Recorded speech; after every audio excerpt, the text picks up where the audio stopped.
Chers amis, bonsoir. Je souhaite que vous continuez à bien vous porter et que les bénédictions du Seigneur, malgré les temps difficiles, continuent à descendre sur vous et à vous accompagner. Nous sommes ici pour la deuxième présentation sur l'histoire des Noirs, l'histoire des origines bibliques des Noirs. Dans ma première présentation, je vous avais dit qu'il y a trois lignes d'évidence, si je peux parler ainsi en traduisant l'idée de l'anglais. Il y a trois lignes d'évidence qui permettent d'établir clairement que le peuple hébreu de la Bible, de l'Ancien Testament particulièrement, c'est un peuple noir.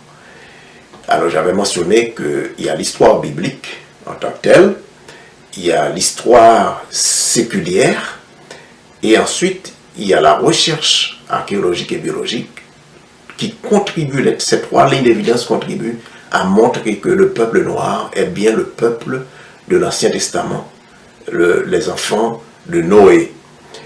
Alors, nous allons commencer à présenter, à développer en détail l'histoire biblique, bien que nous soyons de temps en temps tentés de faire des résumés, laissant à nos amis le soin de faire de la recherche plus approfondie, mais au fur et à mesure des questionnements, nous trouvons de l'intérêt. Alors, je remercie nos amis qui nous envoient des questions. Et nous en avons trois sur la table auxquelles nous allons commencer à répondre. Mais je vous annonce déjà que aujourd'hui, je vais faire un coup d'œil un petit peu plus approfondi sur les descendants de l'un des trois fils de Noé, les fils de Ham, on dit en anglais, qui est plus proche de la prononciation hébraïque d'ailleurs. Alors nous allons regarder un petit peu plus en détail les fils de Ham. Aujourd'hui, en partie d'ailleurs, nous ne pouvons pas aller très très loin. Et plus tard, nous allons présenter les fils de Sem. Les fils de Sem, d'où Israël est descendu. Mais aujourd'hui, nous ne pourrons même pas nous empêcher de faire des liens de temps en temps, parce que les fils de Sem et les fils de Ham étaient tellement étaient connectés, étaient tellement en relation, se mariaient régulièrement. Et je vais vous montrer que les fils de Sem aussi étaient des Noirs, comme les fils de Ham étaient des Noirs. Et je vous montrerai plus tard dans la série ce qui est arrivé aux fils de Japhet, où ils sont partis s'établir. La Bible ne nous a pas parlé du temps épidermique, mais il nous dit où les peuples, les trois fils de Noé et leurs descendants sont partis s'établir. Et de cette discussion, de cette série de présentations, je vous montrerai aussi que le Christ est de descendance noire. Je vous le montrerai aussi. Alors, pour commencer aujourd'hui, je vais prendre la question de l'un de nos amis qui nous dit ceci. Tout d'abord, en fait, c'est notre frère Samuel qui nous a écrit. Samuel Ismaël. Merci Samuel pour vos interactions et votre intérêt. Et Samuel nous dit, il est de l'île Maurice. Il nous dit ceci en substance. À l'île Maurice, on a presque toutes les nations du monde qui vivent ensemble. Mais chacun garde ses cultures, traditions et se démarque de l'autre. Donc, ça veut dire qu'il n'y a pas de complémentarité, il n'y a pas d'interaction complémentaire. On se démarque de l'autre, chacun s'enferme dans son petit cocon, dans son petit ghetto culturel, si je comprends bien, si je traduis bien son idée. La question de race, communauté, est très très sensible sur l'île Maurice, bien entendu, j'imagine, partout dans le monde. Hein. Le message a été apporté par un Français et vous devinez la tendance dominante. Alors, avec ces nouvelles vérités que vous avez présentées sur l'histoire et origine biblique du peuple noir, comment pensez-vous qu'on pourra faire passer cette vérité dans nos églises, sachant que ce sera comme faire passer le jour pour la nuit? Conseillez-moi, s'il vous plaît. Merci. Alors, si quelqu'un est croyant en ce Dieu qui nous a créés et qui ne serait pas prêt à accepter cette vérité, à approfondir la Bible, nous n'amenons pas un nouvel évangile, une nouvelle compréhension. Alors, si quelqu'un n'est pas disposé à sonder les Écritures pour découvrir la vérité, Bon, je ne vais pas prononcer de jugement, alors, mais il y a lieu de poser des questions. Alors moi, je pense qu'il faut éviter les frères à sonder les Écritures. Le Christ n'a pas dit qu'il faut lire seulement les Écritures. Il a dit qu'il faut les sonder.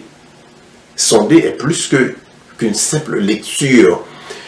Ce que je constate dans le monde chrétien, c'est qu'on nous a amené à l'approche européenne et on nous dit de ne pas la questionner, au risque d'être considéré comme mécréant ou de pécher contre Dieu. On vous dit ce qu'il faut faire, vous l'acceptez. Ce n'est pas ce que les Béréens ont fait au temps de l'apôtre Paul. Les Béréens sondaient les Écritures pour voir si ce qu'on leur disait était exact. Moi, je pense que dans nos églises, il faut commencer par les jeunes d'abord, éviter les jeunes, parce que les jeunes sont plus disposés à poser des questions. Les jeunes sont plus disposés à apprendre et à sonder les choses. Les gens, la plupart des frères et des sœurs de ma génération sont plus confortables dans les traditions qu'on leur avait apportées et tentent de conserver ce qu'on leur a dit, même si ce qu'on leur disait est truffé d'erreurs. Moi, je pense qu'il faudrait commencer par les jeunes, avec des tables rondes dans l'église, commencer à sonder les Écritures, à regarder les lieux d'habitation des fils de Noé, des descendants de Noé, qui ont repeuplé la terre après le déluge. La terre était totalement détruite, il n'y avait pas d'habitants dans d'autres coins de la terre. Alors, il faudrait commencer par les jeunes, dans des tables rondes, doucement, par la prière, faire des recherches. On ne peut pas aborder cela comme je l'ai dit dans ma première présentation, comme une vérité définitive établie. On va faire de la recherche. Je pense qu'il y a des jeunes qui sont à l'école secondaire, qui sont à l'université, qui sont très portés aussi à aller chercher, à sonder les Écritures pour découvrir si ce qu'on leur disait était exact. Moi, je pense qu'il faut aller par la prière. Quand c'est l'Esprit qui nous guide, tout est possible. OK? Alors, ma deuxième question vient de notre frère qui répond, son dernier nom, je n'ai pas le prénom ici, mais son nom de famille, c'est Sinéas, mon frère Sinéas. Alors, il dit, Juifs, Israélites et Hébreux sont-ils synonymes? Pour illustrer, Abraham était-il à la fois hébreu, juif, aussi israélite? Sinon, quelle nuance qu'il faut faire? Alors, là, vous me portez à parler un petit peu de la descendance de la lignée de Sem. Alors, dans la lignée de Sem, vous allez trouver qu'il y en a un dont le nom était Héber. Alors, Héber, c'est de ce nom Héber, de la lignée de Sem, que vient le mot hébreu. Ok? Donc, Abraham, en quelque sorte, était l'un des premiers hébreux. Il était hébreu, de la lignée de Sem, de la lignée donc de Héber, que la Bible nous présente dans Genèse chapitre 10. Maintenant, Israélites, on trouve les Israélites sont de la descendance de Jacob, et je vous montrerai plus tard, avec les Écritures à la main, que les descendants de Jacob, qu'on appelle que l'ange de l'Éternel, l'ange de Yahoua, je préfère Yahoua au lieu de l'Éternel, ou bien Yahweh, ok? Je vous dirai aussi pourquoi si ça vous intéresse. Alors, l'ange de Yahoua est apparu à Jacob, et dans ce match de wrestling, puisque Jacob avait prévalu, l'ange de Yahoua, qui n'était autre que le Christ lui-même, avait changé le nom de Jacob en Israël. En Israël. Alors, les enfants, les fils de Jacob, sont les enfants d'Israël. Ça veut le mot Israël, les Israélites, encore de la lignée de Sem. Je vous montrerai aussi plus tard que les Israélites étaient toujours en interaction avec les fils de Cam, et ils se ressemblaient, et personne ne pouvait les distinguer. Par exemple, Joseph donc, était élevé en dignité dans le territoire de Misraïm, en Égypte, et même ses frères ne pouvaient pas le reconnaître parce qu'il ressemblait à ses cousins les Égyptiens. Alors, ils se ressemblaient toujours. Alors, Israélites, des descendants donc de Jacob. Maintenant, les Juifs, il y a deux sens au mot juif. Parmi les fils de Jacob, il y en a un qui a émergé avec beaucoup plus de puissance, beaucoup plus de prévalence, qui était la tribu de Juda. Et je vous montrerai aussi que les enfants de Juda, la mère des enfants de Juda était une Cananéenne, descendants de Canaan, que je vais aborder dans cette leçon aujourd'hui rapidement, et donc étaient des Noirs. Alors, descendants de la tribu de Juda, on les appelle aussi des Juifs, mais aussi les pratiquants, et ça je l'ai présenté dans la plupart des leçons de l'école du sabbat, les pratiquants de la religion des Hébreux, de la religion de tous les Hébreux, qui était le judaïsme, et on les appelle aussi des Juifs. Donc il y a deux sens, deux significations pour le concept de Juifs, ceux qui sont ethniquement de la tribu de Juda, mais aussi ceux qui pratiquaient la religion hébraïque, qui était le judaïsme, qu'on appelait les Juifs aussi. Troisième question de notre frère, qui dit c'est un plaisir et je désire demander aussi, vous demander de jeter un coup d'œil sur Ésaïe 53, verset 1 et 2, en ce qui a trait dans mes recherches, en ce qui concerne la beauté du Christ, de Yahushua. Alors, moi je n'ai pas trouvé que le texte d'Ésaïe 53, verset 1 et 2 parlait de la beauté du Christ. Je ne sais pas, j'aurais préféré, j'ai une certaine compréhension de la question, mais j'aurais préféré que notre frère précise un petit peu le sens de la question avant que je n'avance mes éléments de réponse. Merci pour vos questions et vos interactions. Alors, passons à la leçon d'aujourd'hui. Alors, je commence encore, comme je l'avais promis, dans le chapitre 10 de la Genèse, qui nous montre une nouvelle, est-ce que je peux l'appeler ainsi, recréation du monde. Le monde a été créé au début, à l'origine, avec Adam et Ève comme les premiers habitants, et Yahuwah, avait donné l'ordre à nos premiers parents de croître, de peupler, de multiplier, de remplir la terre. Et nous voyons qu'après le déluge, où toute la terre était détruite, toute vie était détruite, à l'exception des 4 familles qui étaient dans l'arche, Noé et sa femme, et les 3 fils de Noé avec leurs femmes, à l'exception de cela, il n'y avait personne d'autre. Alors ce sont ces gens qui vont repeupler la terre. Qui étaient-ils? Et c'est ça que nous essayons de voir. Ce que nous constatons à l'origine, quand je parle d'origine, je ne parle pas d'origine dans le chapitre 1er de la Genèse avec Adam et Ève, mais je parle ici de Noé et sa famille. Je vais poster une carte pour vous, que vous puissiez regarder très bien, où les fils de Noé étaient établis, où Yahuwah a établi les fils de Noé. Alors, le premier fils de Noé, c'était Sem. Les fils de Sem habitaient ce qu'on appelait par la suite, par les traductions par les Grecs plus tard, la Mésopotamie. Ce qui comprendrait aujourd'hui un peu l'Arabie Saoudite, toute la zone des Émirats Arabes Unis, une partie de l'Iran, dans ce coin-là. Mais les fils de Cam se sont établis sur le continent qu'on va appeler plus tard le continent africain. Et les fils de Japhet étaient partis un peu plus au nord-est, dans toute la région de Khazaria, dans la région de la mer Noire, de ce qui constitue le sud de la Russie. Les 3 fils de Noé étaient ainsi répartis sur la surface de la terre. N'oubliez pas que la terre était vide, il n'y avait pas d'habitants nuls dans quelques zones que ce soit sur cette terre. Maintenant, regardons un petit peu plus en détail dans Genèse chapitre 10 donc, et je vous invite à lire pendant que je fais la présentation, et je veux que la présentation soit brève aujourd'hui, je ne vais pas vous donner beaucoup de difficultés à lire ce passage-là. Regardez bien où les fils de Cam, je commence aujourd'hui avec les fils de Cam, on aurait pu dire les fils de Ham, sont partis s'établir. Alors, les fils de Ham, qui étaient-ils? Le deuxième fils de Noé, Ham, avait 4 fils. Le premier s'appelait Cush. Cush, si vous regardez sur la carte que je poste pour vous, vous allez voir que Cush, c'est l'Éthiopie et le Soudan. Un petit peu tout au sud de l'Égypte là. Ça c'est Cush. Misraïm, ou bien Kemet, qu'on devrait l'appeler, les Grecs ont changé le nom, on l'appelait l'Égypte. Égypte signifie terre de servitude, ça signifie servitude et esclavage. C'est la terre de Misraïm, le deuxième fils de Cam.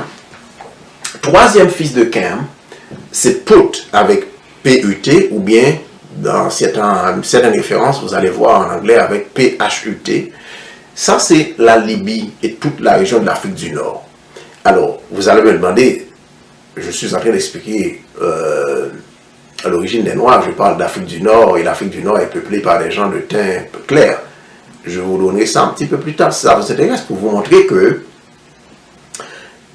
ce n'est qu'à pendant les conquêtes de Mahomet, que les Mèdes qui s'étaient convertis, qui pratiquaient le zoroastrianisme, en anglais, une religion, et qui par la suite ont changé cette religion-là pour l'islam, ils sont partis à la conquête de la Russie, de la Khazaria. Ils n'ont pas pu, ils ont tenté à 3 reprises, ils ont été repoussés. Mahomet a été repoussé avec ses troupes. Et il a tourné maintenant son regard sur le territoire des fils de Cam, toute l'Afrique du Nord. Alors, les troupes de Mahomet, entre 540 et 600, dans les années 600 de notre ère, que tout le nord de l'Afrique a été conquis et converti. Et les Mèdes, se sont emparés du territoire. Et à l'époque, 80%, même 80% de la population était des Noirs. Les Mèdes représentaient grosso modo 20, maximum 25% de cette population. Et j'ai des sources que je pourrais partager avec vous sur cette question. L'Afrique du Nord était une région tout à fait noire. Alors on parlait de Put, je dirais bien Put, c'est la Libye et toute l'Afrique du Nord. Et Canaan, qui est le 4e fils de Cam, habitait l'espace, entre autres l'espace qui est discuté aujourd'hui où nous parlons par les Israéliens et Palestiniens, qui ni l'un ni l'autre n'a aucun droit d'héritage, si vous voulez, direct sur cet espace géographique, ok, qui était dévolu, qui était justement la terre d'habitation de Canaan. Il est très important, quand vous lisez les versets 15, 16, 17 et 18 du 10e chapitre de la Genèse, et puisqu'on parle de Canaan, puisque je parle de cet espace géographique, Canaan engendra Sidon. En anglais, tous les descendants de Canaan sont des noms qui finissent par des ITE, qu'on appelle des Haïts en anglais. En français, on les met des Sidoniens. Alors, j'insiste, je pose sur Canaan. Pourquoi? C'est parce que Noé avait maudit Canaan et les gens pensent qu'il y a une malédiction éternelle sur Canaan et que c'est pour ça qu'il y a toutes sortes de théories fantaisistes qui pensent que c'est cette malédiction qui explique le sort des Noirs, etc. Tout ça c'est faux, je vous montrerai que c'est faux dans une autre émission. Alors, les Sidoniens, Sidon, premier fils de Canaan, les Sidoniens étaient les gens les plus habiles. Dans la construction du premier temple, je vous demande de regarder la construction du premier temple de Salomon. C'était des Sidoniens qui avaient reçu le don particulier de Dieu pour faire le travail de fine pointe pour la retouche du temple, pour tout ce que Yahweh avait demandé dans ce temple-là. Alors, j'attire votre attention sur ce fait particulier. Alors, le premier-né, et ensuite, on nous dit, toujours le verset 15, on nous dit, le deuxième fils de Canaan, 4e fils de Noé, était Heth. Heth va être le père de ce qu'on appelle les Hittites en anglais. Les Hittites, si vous voulez. Et les Hittites habitaient tout ce qui est le territoire de la Turquie aujourd'hui. Ils ont érigé un royaume très puissant qui faisait la concurrence au royaume des Égyptiens. C'est pour ça que les Hittites et les pharaons étaient toujours en guerre. Okay? Et les Hittites, le site de la ville des Hittites en Turquie, ça existe encore aujourd'hui. Et si vous voulez faire une recherche sur YouTube, vous pouvez le faire. Je pense qu'il y a des vidéos, des présentations vidéo très intéressantes sur le royaume des Hittites, des Hittites. Okay? Alors, parle de malédiction, alors qu'il spécule, qu'il continue la spéculation, mais les faits sont là pour prouver le contraire. Et les Jébusiens, encore un autre fils de Canaan, très très important, je vous le montre par rapport à la question qui m'a été posée. J'insiste sur les Jébusiens. Jebusite en anglais. Les Jébusiens habitaient toute la région que Abraham va venir à l'intérieur de la région, occuper ou bien contrôler toute cette région où Abraham va venir habiter un petit peu plus tard. Le mot Jébus donne lieu au nom de la ville de Jérusalem. C'est là que le mot Jérusalem vient. C'était une ville noire.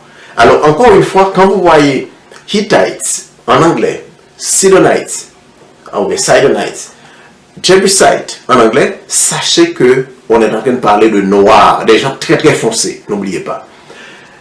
Ensuite, les Amoréens, les Amorites. On parle de Og ou des Amoréens. Amorites. Tout ça, c'est des noirs. On parle des noirs. Des Girgashites, en français qu'on traduit par Girgasiens, mais c'est encore des peuples noirs. Les Éviens, les Arkiens, les Signiens et les Avadiens, tout ça, c'est des peuples noirs. Il va y avoir une série de mariages plus tard que je vais vous présenter, soit de Salomon lui-même, soit de Judas, ok, soit le mari de Bathsheba, Uri, c'est pas la femme d'Uri, mais il était un Hittite, c'est-à-dire un homme noir, un officier noir de l'armée de David. On va parler plus tard, et je vous montrerai plus tard aussi que David lui-même, excusez-moi, David lui-même était un homme noir, même s'il y a un passage qui dit David était blond.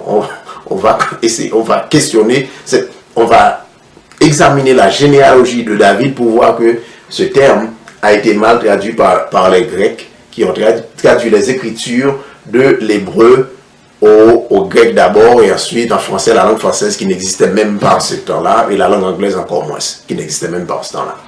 Alors, n'oubliez pas, très rapidement, parce que c'est là que nous concentrons notre attention aujourd'hui, les fils de Cam étaient 4. Ils occupaient toute la région de l'Afrique. Dans une des leçons, je disais la dernière fois que Jérusalem faisait partie de l'Afrique. Et puis il y a une de nos amies qui était surprise, parce que je comprends la surprise, parce que ça fait plusieurs siècles qu'on nous bombarde de mensonges, de déformations. Et nous avons des difficultés à comprendre que le concept Proche-Orient est une nouvelle création et ça n'existait pas. Alors, la terre de Canaan, c'est la zone cruciale, c'est ce qu'on appelle la terre sainte, la terre bénie, la terre de naissance du Christ. Et tout ça, c'est occupé par les fils de Cam. Je vous présente plusieurs cartes qui vous montrent aussi l'espace d'occupation. Des cartes que vous pouvez trouver sur Internet. Je n'ai pas créé les cartes moi-même. Je les ai téléchargées sur Internet, mais je vais les poster pour vous. Et je vais montrer en troisième lieu, dans une troisième carte aussi, le voyage de Abraham. Alors, un autre fils, je dirais petit-fils de Cam, qui mérite toute notre attention, c'est Nimrod. Nimrod est mentionné comme un mighty hunter. C'est un homme très fort, très puissant. Et c'est lui qui va créer le premier grand empire, avant même l'empire égyptien, avant l'empire des Hittites. C'est Nimrod qui va créer le premier empire. On dit qu'il était puissant devant Yahuwah. Qu'est-ce que ça veut dire qu'il était puissant devant Yahuwah? C'est un homme qui était béni de Yahweh. Mais ça ne veut pas dire que c'est comme la plupart d'entre nous, quand nous recevons des bénédictions, qu'est-ce que nous en faisons? Nous commençons par devenir égoïstes, nous devenons à l'approprier pour nous-mêmes comme si nous avions fait des choses, et puis nous oublions le Tout-Puissant qui nous a donné toutes les bénédictions et nous devenons fous. Et c'est ce qui est arrivé à Nimrod. Il était très puissant, il était un très grand, il semble très grand dictateur. Il a construit un vaste empire. Il a occupé tout ce qui était Assyrie, tout ce qui était la Syrie. Je détache bien l'article pour que vous voyez. Alors, la Syrie, c'est ce qui est le pays de Syrie et le pays de l'Irak en ce temps-là. Et c'est Nimrod qui a fondé Babylone. C'est ce que la parole nous dit. Il a fondé Babylone, il a bâti Ninive, c'est lui qui a construit aussi la tour de Babel. Alors dans sa folie, qu'est-ce qu'il fait? Nimrod, au lieu de suivre la voie de Yahweh, qui lui a donné toutes ses bénédictions, il a préféré suivre la voie de son cœur méchant et il commençait vraiment à essayer de trouver sa voie vers le ciel, sa propre voie. Alors, au lieu de la voie divine, il a cherché la voie humaine en essayant de construire la tour de Babel, en essayant de frayer son propre chemin vers le ciel. Et nous savons ce qui est arrivé. Ils étaient dispersés aux quatre coins du monde. Ils s'étaient dispersés. Alors, mais Nimrod, entre-temps, unifiait son royaume, couvrait tout le territoire occupé par les fils de Sem. Son royaume s'étendait sur tout ce qui est l'Irak aujourd'hui, une bonne partie de ce qui est l'Iran aujourd'hui, tout ce qui est l'Arabie Saoudite aujourd'hui, tout ce qui est les Émirats Arabes Unis aujourd'hui, et s'étendait même sur l'Inde. Le premier grand empire du monde, la première grande civilisation était fondée donc par des Noirs. Alors, quand on parle que les Noirs sont à l'origine de tout ce qui existe comme civilisation occidentale, nous avons les Écritures pour le prouver. Et il y a un très bon livre aussi que je dois vous... si vous lisez l'anglais, vous avez intérêt à lire. C'est un livre qui n'est pas encore je sais pas, qui n'est pas encore... Je suis tenté de traduire ce livre, qui n'est pas encore traduit, je pense, je le dis en toute réserve. Je n'ai pas encore vu la traduction française, en tout cas. C'est un livre de Randolph Windsor, qui est From Babylon to Timbuktu, qui parle de l'évolution des Noirs, du progrès des Noirs depuis Babylone, depuis la fondation de Babylone jusqu'à Timbuktu. Alors je vous intéresse à lire ce livre aussi. Et je vais poster cette carte qui montre aussi la distribution, une carte très en couleur, qui vous montre la distribution, la table des nations, où les différentes nations sont parties s'établir. Alors quand vous voyez les Amoréens, les Cananéens, les Hittites, tous les descendants de Cam qui occupaient ce qu'on appelle la Terre Sainte aujourd'hui, sachez que nous parlons des Noirs et cet espace était occupé par les Noirs. Et comme l'une de mes petites cousines me posait la question, d'où vient-il que nous ne soyons plus dans cette terre aujourd'hui? Une question intéressante à laquelle je ne vais pas répondre aujourd'hui. Peut-être si ça vous intéresse, on peut aborder cette question dans une autre émission. Il était un vaillant chasseur devant l'Éternel, Nimrod, et il a fait deux grandes choses, mais malheureusement Nimrod ne respectait pas le Dieu Tout-Puissant, il n'obéissait pas à la voix du Dieu Tout-Puissant. Et je poste aussi une carte qui vous montre l'étendue du grand royaume de Nimrod. N'oubliez pas, quand on parle de la tour de Babel, c'est Nimrod, c'est un Noir qui a fondé tout ça. Quand on parle de l'Inde, de tout cet espace-là, et ce sont les Noirs qui l'ont fondé. Nous sommes les derniers à ne pas connaître ces choses. Parce que ceux qui nous les cachent savent bien tout cela.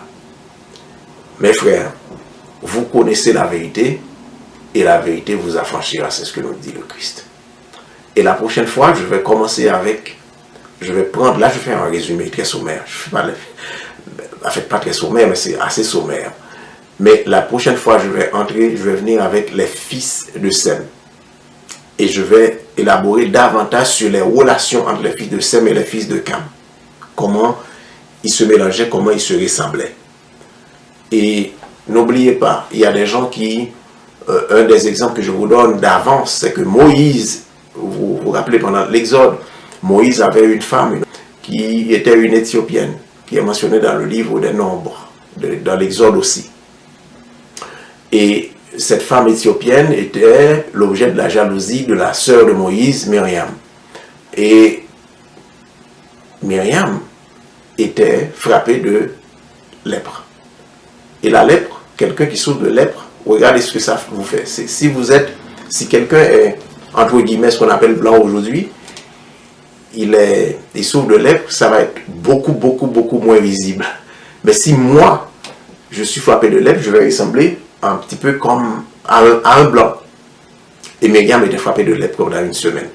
Alors, ça c'est un petit détail, mais je prendrai les exemples bibliques la prochaine fois pour élaborer un petit peu plus sur les fils de Sem et vous montrer le teint épidermique des fils de Sem à partir de l'ensemble des interactions avec les fils de Cam, mais aussi suivant la descendance aussi de ces fils-là. N'oubliez pas que Abraham, qui était un hébreu, venait de Chaldée, et les Chaldéens, le mot Chaldée signifie visage noir, blackface. Ok, il était chaldéen. Et il est venu s'établir dans le territoire de Canaan, pays noir encore.